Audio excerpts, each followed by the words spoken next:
राम राम जी आप सबको। आज हम आपको ले चलते हैं एक ऐसे आश्रम की यात्रा पर जो कि विश्व प्रख्यात योग आचार्य डॉक्टर विश्व केतु जी के द्वारा संचालित होता है। डॉक्टर विश्व केतु जी के विश्व भर में 154 देशों में लगभग 8,500 स्टूडेंट योग सेंटर रन कर रहे हैं। तो इसके लिए सबसे पहले आना होगा आपको ऋषिकेश। ऋषिकेश की पावन धरा से आपको नीलकंठ वाले रोड पर चलना होगा लगभग 28 किलोमीटर। नीलकंठ वाले रोड पर थोड़ा सा आगे जाके इसकी जो लोकेशन है उसका का रास्ता अलग से है। तो इसमें जो रास्ता है वो स्मूथ रास्ता है, कोई ऐसी दिक्कत परेशानी वाली बात नहीं है। हाँ, इस यात्रा में आप लगभग 5 से 6 किलोमीटर का जो रास्ता है उसको आप ऑफ रोड रास्ता मानकर ही आना है आपको, और उसी हिसाब से आपको अपने व्हीकल का भी इंतजाम करना होगा। तो मनमोहक नज़ारों के साथ चलते हुए हम पहुंच जाते हैं द जंगल आश्रम। इस आश्रम के बाहर बड़ी ही मनमोहक हनुमान जी की मूर्ति स्थापित है जो कि हम सबको अपना ब्लेसिंग देती है, और श्री हनुमान जी की ब्लेसिंग लेकर हम एंटर करते हैं द जंगल आश्रम एंड रिट्रीट में। जैसे ही हम आश्रम के अंदर एंटर करते हैं तो बड़े ही मनमोहक फूलों के पेड़ हमारे वेलकम के लिए तैयार खड़े हुए हैं, मुस्कुराते हुए, लहराते हुए, और उसके साथ है एक ज़बरदस्त सा ग्रीन लॉन जिसमें बैठकर और जिसको देखकर भी हमारी आंखों में एक अजीब सी चमक आ जाती है। इसके बिल्कुल साथ में मौजूद है, अगर आप ड्राइव करके थक गए हैं, अगर आपको तुरंत रिलैक्स चाहिए तो जो हम देसी मूढ़े बोलते हैं, देसी मूढ़ों के साथ बड़ा ही प्यारा रेस्ट एरिया भी अवेलेबल है। और इस रेस्ट एरिया के बिल्कुल सामने आप मनमोहक नज़ारों का मज़ा भी ले सकते हैं। उसके बाद ये है आश्रम का ऑफिशियल काम इसी में होता है। अगर आपको एडवांस बुकिंग करनी है, आपको ग्रुप लेके के जाना है, ऑफिस के साथ में ही मौजूद है दूसरा रेस्ट एरिया, दूसरा बरामदा, और दोनों ही बरामदों के सामने बड़े ही प्यारे प्यारे दृश्य आप लोग देख सकते हैं। उसके बाद हम आपको आगे लेकर चलते हैं ग्राउंड फ्लोर पर। ग्राउंड फ्लोर का जो नाम दिया हुआ है वो है गायत्री कुटीर, यानी गायत्री फ्लोर। और इस फ्लोर के जो रूम्स हैं उनके अंदर ऐसी ज़बरदस्त ताजगी आपको मिलती है कि एसी की तो यहाँ पर ज़रूरत ही महसूस नहीं होती, और रात को पंखे की भी ज़रूरत नहीं होती है। शायद रात को आपको पंखा भी बंद करना पड़ जाए, कितनी ही ज़्यादा गर्मी हो, लेकिन यहाँ का जो टेम्परेचर बड़ा ही नीचे होता है। अब मैं आपको रूम के अंदर का थोड़ा सा दृश्य दिखाता हूँ। देखिए, रूम के अंदर एंटर होते ही वॉशरूम है, बड़ा ही साफ सुथरा, और 2 पर्सन के लिए, 2 लोगों के लिए रूम बड़ा ही इनफ है। उसके बाद हम आगे आपको लेकर चलते हैं ग्राउंड फ्लोर से जीने से चढ़ते हुए, सीढ़ियाँ चढ़ते हुए आश्रम की फर्स्ट फ्लोर पर। तो हम आश्रम की फर्स्ट फ्लोर पर जाने के लिए बनी हुई सीढ़ियों का इस्तेमाल करके ऊपर जाते हैं फर्स्ट फ्लोर पर। फर्स्ट फ्लोर का भी जो नाम गुरुजी ने दिया हुआ है वो भी बड़ा ही प्यारा नाम है, जिसका नाम है सरस्वती फ्लोर, यानी सरस्वती कुटीर। और इस फर्स्ट फ्लोर के आगे बड़ा ही प्यारी बड़ी छत है जिस पर आप आकर योगा कर सकते हैं, मेडिटेशन कर सकते हैं, रात को ठंडी ठंडी हवा का मज़ा ले सकते हैं, और सुबह सुबह जल्दी उठकर यहाँ पर बैठकर हज़ारों जो चिड़ियों की आवाज़ें आती हैं उनका भी आनंद आप ले सकते हैं। देखिए, ये ऊपर से छत से जो दृश्य भी आप लोग देख रहे हैं, बड़ा ही मनमोहक नज़ारा है, बड़ा ही सुंदर, आँखों को सुकून देने वाला ये दृश्य है। और देखिए नीचे, अभी मैं आपको दिखाता हूँ, बिल्कुल आश्रम के सामने नीचे एक नदी है प्राकृतिक, ये शायद किसी झरने से हो कर आती है।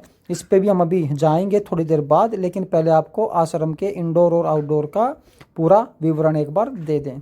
अभी हम चलते हैं सेकंड फ्लोर पर। सेकंड फ्लोर पर सीढ़ियाँ चढ़ते हुए हम पहुंच जाते हैं, और सीढ़ियाँ चढ़ते हुए जैसे हम सेकंड फ्लोर पर पहुंचते हैं तो सेकंड फ्लोर का जो नाम है वो है लक्ष्मी फ्लोर, यानी लक्ष्मी की ज़रूरत सबको होती है, और गुरुजी ने इसका नाम बड़ा ही अच्छा दिया हुआ है, लक्ष्मी फ्लोर। और लक्ष्मी फ्लोर पर भी बड़े ही प्यारे रूम्स हैं, इन रूम्स में जब हम लोग रहते हैं तो बड़ा ही अच्छी अच्छी फीलिंग आती है। और ये देखिए सामने सोलर सिस्टम है। सोलर सिस्टम के बाद हमको पावर की, लाइट की कोई समस्या नहीं रहती है। और ऊपर से जो मनमोहक नज़ारा जो दिखाई देता है आश्रम के ऊपर से, सामने पहाड़ी का है, चाहे आप लेफ़्ट साइड में देखें चाहे राइट साइड में देखें, बड़े ही प्यारे प्यारे नज़ारे हम यहाँ से देख लेते हैं। उसके बाद ये है हमारे रसोई का एरिया। ये देखिए यहाँ पर है चूल्हा, चूल्हे की रोटी हमें यहाँ पर खाने को मिलती है। बिल्कुल सात्विक भोजन, बिल्कुल प्योर सात्विक भोजन। और ये देखिए रसोई के साइड में भी कुछ रूम्स अवेलेबल हैं। अगर आप इन रूम्स में आकर रहते हैं तो सुबह सुबह जब आप उठकर रूम से बाहर आते हैं तो आपकी आंखों के सामने फुल ग्रीनरी, पहाड़ी आपकी आंखों को सुकून देती है। तो ये भी हमारी रसोई के बिल्कुल साथ में है। और रसोई के साथ साथ अभी मैंने आपको को सिर्फ थोड़ा सा नज़ारा दिखा था। ये है हमारी रसोई अंदर से। देखिए कितनी हाइजेनिक, साफ़ सफाई का पूरा ध्यान रखा जाता है। और जो इसमें चावल वगैरह जो उबाले जाते हैं वो हवा द्वारा उबाले जाते हैं हाइजेनिक तरीके से। बिल्कुल प्योर चीज़ आपको यहाँ मिलती है, ऑर्गेनिक प्योर चीज़। उसके बाद हम चलते हैं नीचे की ओर। लेकिन नीचे जाने से पहले मैं आपको हमारे जो भोजन का जो कक्ष है वो मैं आपको दिखाता हूँ, जहाँ पर बैठकर हम बिल्कुल अपने एक जो हमारे प्राचीन काल में हम जैसे हम भोजन खाते थे वैसे से बैठकर सात्विक भोजन की व्यवस्था यहाँ पर की जाती है। नीचे बैठकर पलाथी मारकर आराम से हम यहाँ पर सात्विक भोजन का आनंद ले सकते हैं। और यहाँ से भोजन करने के बाद अगला जो एरिया है वो भी बड़ा ही ज़बरदस्त है। अभी मैं आपको वहाँ ही ले चलता हूँ। हमारे जो ये हमारा जंगल आश्रम है इसके बिल्कुल अपोजिट साइड में, सिर्फ बीच में रोड है, दूसरी साइड में भी कुछ आश्रम की कुछ लैंड है जहाँ पर ये आप लोग देख रहे हैं बड़े ही प्यारे प्यारे कुछ पेड़ लगाए हुए हैं। जब आने वाले टाइम में जब ये पेड़ बड़े हो जाएंगे तो बड़ा ही ज़बरदस्त नज़ारा इनका देखने को मिलेगा। और आपको सामने दिख रहा होगा पॉली हाउस। लेकिन पॉली हाउस में एंट्री से पहले मैं आपको दिखाता हूं कि अगर आप सुबह जल्दी उठ जाते हैं तो जल्दी उठने के बाद जब आप इस लैंड पर आते हैं, इस लैंड पर आने के बाद आपको यहाँ पर ऊपर एक छोटा सा एक एरिया दिखता है जहाँ पर बैठकर आप मॉर्निंग में योगासन, प्राणायाम, जो भी आपको वर्कआउट करना है वो आप प्रकृति के बीच में बैठकर कर सकते हैं। तो चलिए दोस्तों चलते हैं पॉली हाउस के अंदर। और ये देखिए ये है पॉली हाउस के अंदर का नज़ारा, जिसमें जो सारी सब्जियां हैं ऑर्गेनिक तरीके से बगैर किसी पेस्टिसाइड के, बगैर किसी खाद के उगाई जाती हैं। और अगर खाद यूज होता है तो सिर्फ और सिर्फ गाय माता का। और ये जो पूरा एरिया आप देख रहे हैं इस पूरे एरिया में हल्दी उगाई हुई है ऑर्गेनिक तरीके से। हल्दी की 9 वैरायटियाँ अलग अलग अलग अलग। अगर हम ये हल्दी यूज करते हैं अपने खाने में तो स्वाद ही कुछ और आता है। और ये देखिए हमारे पॉली हाउस के अंदर कुछ टमाटर के पेड़ भी हैं, कितने छोटे छोटे लेकिन खाने में बड़े ही स्वादिष्ट। जैसे कि छोटा सा हम बोलते हैं, हमने चेरी भी खा ली हो, चेरी के साइज के टमाटर हैं लेकिन खाने में बड़े ही स्वादिष्ट हैं। और ये मैं आपको एक बार दोबारा से दिखाता हूँ। हल्दी की हमारी जो यहाँ पर गुरुजी द्वारा उगाई गई है, ये उसकी कुछ जो है वैरायटीज़ के नाम हैं। प्रगति है, स्माइली है शायद कुछ, तो ऐसे 9 वैरायटी की, रोमा है, 9 वैरायटी की हल्दी यहाँ पर ऑर्गेनिक तरीके से उगाई गई है। और उसके बाद हम चलते हैं एक और बड़े ही अमेजिंग चीज़ की ओर। देखिए ये है यज्ञशाला। इसका काम अभी थोड़ा सा बाकी है, बड़ा जल्द पूरा हो जाएगा। ये बाहर का इसका कुछ नज़ारा था। अभी मैं आपको इसके अंदर लेकर चलता हूँ और दिखाता हूँ आपको प्राचीन काल में जैसे हमारी यज्ञशाला होती थी बड़ी बड़ी। देखिए इसमें वेंटिलेशन का भी बड़ा ज़बरदस्त ध्यान रखा हुआ है कि जब हवन होता है तो हवन का जो धुआं होता है वो अंदर ना रुके, उसके लिए बड़ा ही प्रॉपर बंदोबस्त है इसमें। और जो हवन कुंड है, हवन कुंड के साइड में जो स्पेस आप लोग देख रहे हैं उसमें से हवन के टाइम पर पानी बहता रहेगा। देखिए कितना प्रॉपर तरीके से। ये मैं आपको ऊपर से थोड़ा सा नज़ारा दिखाता हूँ। ऊपर से जाकर हम जब देखते हैं तो वहाँ से देखने के बाद आपको फीलिंग आएगी और भी अच्छी सी कि कितनी ज़बरदस्त यज्ञशाला गुरुजी द्वारा यहाँ पर बनाई गई है। तो यज्ञशाला के बाद हम चलते हैं बाहर की ओर दोबारा से।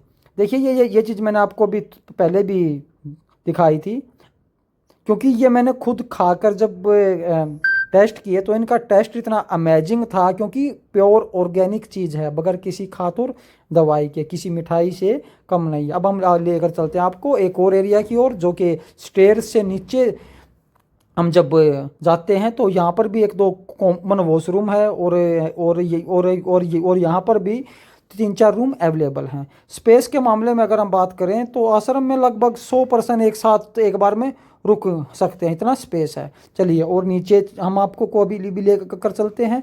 नीचे जितना हम नीचे जाएंगे बड़ी अमेजिंग चीज़ आपको देखने को मिलने वाली हैं। और देखिए यहाँ पर हम नीचे आने के बाद देखते हैं एक और बड़ी ही प्यारी यज्ञशाला, जहाँ पर जब कोई ग्रुप्स वगैरह अगर आप लोग ग्रुप्स में आते हैं तो यहाँ पर यज्ञ होता है। और बोलते हैं कि यज्ञ में आहुति देने से हमारे बहुत सारे पाप कर्म भी दूर होते हैं। तो देखिए ये भी बिल्कुल वैदिक तरीके से यज्ञशाला बनाई हुई है। तो इसके बाद हम चलते हैं एक और एरिया की ओर, जो कि सीढ़ियों से हमें फिर से नीचे जाना पड़ेगा, क्योंकि इस आश्रम की अगर हम बात करें तो नीचे लैंड से लेकर और ऊपर तक का जो एरिया है, क्योंकि पहाड़ी एरिया है, तो लगभग आप सपोज कीजिए कि 5 से 6 मंजिल हम इसको बोल सकते हैं। देखिए अब ये मेरे सामने है, आप लोग देख रहे हैं, एक और ज़बरदस्त सा एक हॉल है, बहुत बड़ा हॉल है। इस हॉल में लगभग 70 से 80 आदमी एक साथ एक बार में आ सकते हैं। ये है हमारा ध्यान योग मंदिर, इसको को नाम दिया गया है। ये योगा हॉल है, योगा हॉल और मेडिटेशन हॉल। यहाँ पर बैठकर आप अंदर शोर शराबे से बिल्कुल दूर, अगर बाहर से कुछ भी आवाज़ आ रही है उससे भी दूर बैठकर आप यहाँ पर ध्यान अपना केंद्रित कर सकते हैं। चलिए अब हम चलते हैं, यहाँ का एक और बड़ी ही प्यारी चीज़ है। इस आश्रम से थोड़ी सी दूरी पर एक हिडन वाटरफॉल भी है। इस वाटरफॉल तक जाने के लिए आपको पैदल ही जाना होगा, क्योंकि यहाँ पर गाड़ी जाने का कोई बंदोबस्त नहीं है। ये वो रास्ता है थोड़ा सा जो मैं आपको दिखा रहा हूँ, छोटे छोटे बड़े पत्थरों के बीच में से होते हुए हम वाटरफॉल तक पहुँच जाते हैं। उसके बाद मैं आपको दिखाता हूँ कि अभी हमने आपको ऊपर से छत से हमने आपको एक चीज़ दिखाई थी, ऊपर से ये नदी अभी मैंने आपको दिखाई थी। अब हम आ गए हैं इस नदी के बिल्कुल साथ में, इसके किनारे पर। इस नदी का जो पानी है बिल्कुल क्लियर क्रिस्टल जैसा है, बिल्कुल साफ पानी, यानी ऊपर से आप नदी की तलहटी तक आप सब चीज़ देख सकते हैं। और ये देखिए मैं आपको को यहाँ से ट्राई कर रहा हूँ आश्रम को दिखाने की। तो आप भी अगर इस आश्रम में आकर अपने जीवन को सही दिशा में ले जाना चाहते हैं, क्योंकि यहाँ पर योग भी होता है, ये एक योग रिट्रीट सेंटर भी है, तो इसके लिए आप आश्रम की जो पेज भी है, साइट भी है, द जंगल आश्रम के नाम से, तो उस पर जाकर आप अपनी बुकिंग कर सकते हैं या वीडियो के माध्यम से मेरे से संपर्क कर सकते हैं। आइए एक अच्छे जीवन का आनंद लीजिए। हर हर महादेव, हरिओम आप सबको।